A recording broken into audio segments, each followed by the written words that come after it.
I'm meteorologist Mike Caplan. Fall is such a beautiful time of year. The colors are blazing. And where do they look their best? From above. If you see a lot of these little leaves on the ground, don't be surprised. These are some of the first leaves to fall in fall, and they come off of this tree. It's a honey locust. Get a beautiful bright yellow before they drop. One of the more beautiful trees in fall are the pears. This is a Callery or Bradford pear, and look at that vibrant red that's coming out right now. The only problem with these trees, a lot of homeowners know this, they tend to break. These are declared an invasive species. Probably not the best to have in the garden, but you can see why they are so appealing with that fall color. One of the more interesting trees is this one. It's a ginkgo biloba. You've probably heard about that for its potential medicinal values. It's one of the oldest species of trees, and something noteworthy about it, these leaves will turn yellow, and every single one of them will fall off this tree at the same day. So it's not just the leaves that get color in fall. Take a look at this viburnum. Sure, these beautiful crimson and green leaves are appealing, but what do you think of these purple berries that pop up this time of year? So here's what happens, why a leaf actually falls off the tree. During fall, chemical processes happen here so that the veins in the leaf going through this, it's called the petiole, kind of shuts off the flow of liquid from the leaf and from the tree itself. And eventually, it's going to trap some of the sugars inside the leaf, like the anthocyanins, which bring out this bright red color in the maple leaf.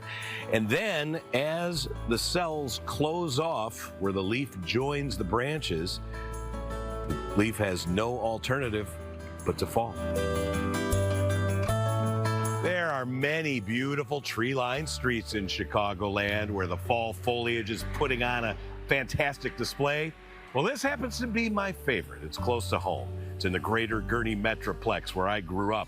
This is Almond Road, and I can't think of anywhere else in Chicagoland where there are so many surviving ash trees putting on this kind of a display all at the same time.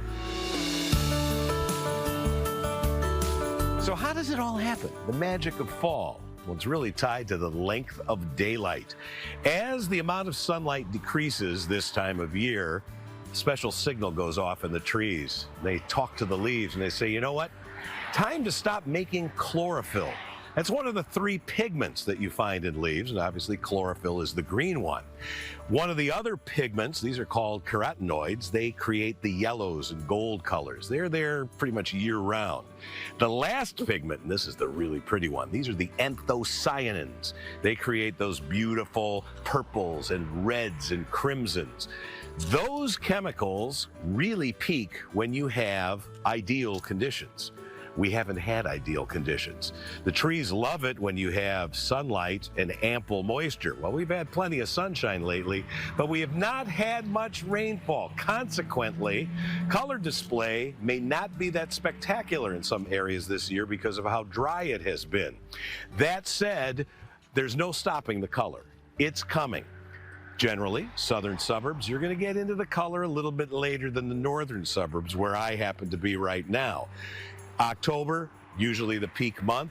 Early to mid-October, some of the northern, Lake McHenry County, northern Kane County, City, Cook County, DuPage County, and maybe a week or two later. Some of the southern suburbs, you're not going to be peaking until closer to the end of October.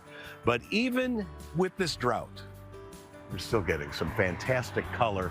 And even in this ash tree, you can see those anthocyanins going to work, trying to bring out some of the reds in those leaves.